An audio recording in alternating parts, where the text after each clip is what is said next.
Бүгін біздің талқылайтын тақырып өзекті мәселелердің бірі десе де болады, ата-ана тәрбиесінің балалардың өзін-өзі бағалауына әсері.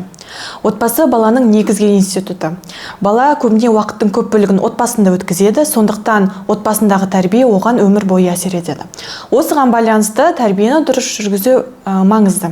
Әртүрлі тәрбиелеу стильдері баланың өзіндік бағалауына әртүрлі әсер етеді. Өзіндік бағаның дамуы ол мінез құлқына, эмоциясы, басқа адамдармен қарым-қатынас жасауына әсер етеді. Психолог Венгер осы тәрбиенің 4 стилін бөлген болатын. Соған тоқталып кетейік. Біріншісі немқұрайлық стиль, яғни ол дегеніміз ата-ана баласына мән бермейді, салқын қарайды, эмоциясына мән бермейді, сондықтан оның әсерінен бала өзіне сенімсіз тұлға болып қалыптасады. Екіншісі либералды стиль, яғни ата-ана баласына толық еркіндік береді, бірақ қолдау, көмек көрсетпейді. Оның әсерінен бала жабық немесе импульсивті, белсенді болып өседі. Үшіншісі авторитарлы стиль, ата-ана баласының мінез құлқына, тәрбиесіне қатты мән береді.